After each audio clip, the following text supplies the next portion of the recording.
नमस्कार। आज बच्चों हम सीखेंगे कक्षा 9 में पाठ नंबर 5 जीवन की मौलिक इकाई। कॉर्क की पतली काट के अवलोकन पर रॉबर्ट हुक ने पाया कि इनमें अनेक छोटे छोटे प्रकोष्ठ हैं जिसकी संरचना मधुमक्खी के छत्ते जैसी प्रतीत होती है। कॉर्क एक पदार्थ है जो वृक्ष की छाल से प्राप्त होता है। सन 1665 में हुक ने इसे सर्वनिर्मित सूक्ष्मदर्शी से देखा था। रॉबर्ट हुक ने इन प्रकोष्ठों को कोशिका कहा था। क्या कहा था? कोशिका, यानी कि सेल।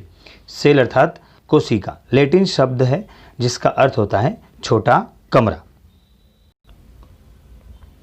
सजीव किसके बने हैं? तो हम एक क्रियाकलाप लेंगे। प्याज का एक छोटा टुकड़ा लो। चिमटी की सहायता से हमें प्याज की अवतल सतह की ओर यानी भीतरी सतह से झिल्ली उतार सकते हैं। इस झिल्ली का तुरंत पानी वाले वॉच ग्लास में रख लेते हैं। इससे झिल्ली मुड़ने अथवा सूखने से बच जाएगी। अब एक कांच की स्लाइड लो, इस पर पानी की एक बूंद डालो और वॉच ग्लास में रखी झिल्ली के इस छोटे टुकड़े को इस स्लाइड पर रख दो और यह ध्यान रखें कि झिल्ली बिल्कुल सीधी हो। एक पतला पेंट ब्रश इस झिल्ली को स्लाइड पर रखने में आपकी सहायता कर सकता है। अब इस पर एक बूंद सल्फरामाइसिन की डालो। स्लिप कवर से ढक दो। कवर स्लिप को सुई की सहायता से इस प्रकार रखें जिसमें कि इसमें वायु के बुलबुले न आने पाए। अब प्याज की झिल्ली की अस्थायी स्लाइड बनाई है हमने और अब हम इसे पहले कम शक्ति वाले तथा उसके बाद उच्च शक्ति वाले संयुक्त सूक्ष्मदर्शी से देखने का प्रयत्न करेंगे। देखो, आपको सूक्ष्मदर्शी बताया गया है इसमें। तो हम जो देखेंगे वह हमें कैसा दिखेगा? तो देखो, आपको चित्र 5.2 बताया गया है। प्याज की झिल्ली की कोशिकाएं। इस प्रकार हमें विभिन्न आकार वाली प्याज की झिल्लियों से एक अलग अलग संरचना प्राप्त होगी जो छोटी और बड़ी है।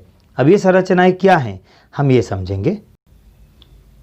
ये संरचनाएं ये सभी एक जैसी दिखाई देती हैं। ये सभी मिलकर एक बड़ी संरचना यानी सल्क कंद बनाते हैं जैसे कि प्याज। इस क्रियाकलाप से हमें पता चलता है कि विभिन्न आकार के प्याज में सूक्ष्मदर्शी द्वारा देखने पर एक जैसी संरचनाएं दिखाई देती हैं और प्याज की झिल्ली की कोशिकाएं एक समान हैं। प्याज के आकार से इसका कोई संबंध नहीं है। ये छोटी छोटी रचनाएं जो हम देख रहे हैं, सल्क कंद प्याज की मूलभूत इकाई है। इन संरचना को क्या कहते हैं? कोशिका कहते हैं। क्या कहते हैं? कोशिका कहते हैं। न केवल प्याज बल्कि जितने भी जीव जंतु हम अपने आसपास देखते हैं वे सभी कोशिकाओं से बने होते हैं। यद्यपि कुछ जीव एक कोशिकीय भी होते हैं। आवर्धक लेंस की खोज के बाद सूक्ष्मदर्शी का आविष्कार संभव हो सका और यह पता चला कि एकमात्र कोशिका स्वयं में ही एक संपूर्ण जीव जैसे कि अमीबा, क्लेमिडोमोनास, पैरामेशियम तथा बैक्टीरिया हो सकती है। इन सजीवों को एक कोशिकीय सजीव कहते हैं। बच्चों याद रखना, कौन कौन सजीव कोशिकीय हैं? अमीबा, क्लेमिडोमोनास, पैरामेशियम, बैक्टीरिया, ये सब कैसे सजीव हैं? एक कोशिक सजीव हैं। इसके अतिरिक्त बहुकोशिक जीवों में अनेक कोशिकाएं समाहित होकर विभिन्न कार्यों को संपन्न करने हेतु विभिन्न अंगों का निर्माण करती हैं। इसके कुछ उदाहरण हैं फंजाई यानी कवक, पादप तथा जंतु। प्रत्येक बहुकोशिकीय जीव एक कोशिका से ही विकसित हुआ होता है।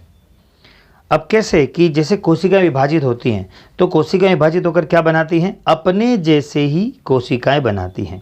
इस प्रकार सभी कोशिकाएं अपनी पूर्ववर्ती कोशिकाओं से उत्पन्न होती हैं। कुछ जीवों में विभिन्न प्रकार की कोशिकाएं भी हो सकती हैं। निम्न तस्वीरें देखिए। इसमें मानव की कुछ कोशिकाएं हैं। पहली है चिकनी पेशी, रुधिर कोशिकाएं, तंत्रिका कोशिका, वसा कोशिका, अस्थि कोशिका, शुक्राणु और अंडाणु। कोशिकाओं की आकृति तथा आकार उनके विशिष्ट कार्यों के अनुरूप होते हैं। कुछ कोशिका अपना आकार बदलती रहती है जैसे एक कोशिकीय अमीबा। कुछ जीव में कोशिका का आकार लगभग स्थिर रहता है और प्रत्येक प्रकार की कोशिका के लिए विशिष्ट होता है। जैसे कि तंत्रिका कोशिका ये अपना आकार नहीं बदलती है। प्रत्येक जीवित कोशिका में कुछ मूलभूत कार्य करने की क्षमता अवश्य होती है। कोई भी कोशिका होगी उसकी एक अलग अलग क्षमता होगी कार्य करने की और जो सभी सजीवों का गुण है। एक जीवित कोशिका ये मूलभूत कार्य कैसे करती है हम जानते हैं कि बहुकोशिकीय जीवों में श्रम विभाजन होता है जैसा कि मनुष्यों में।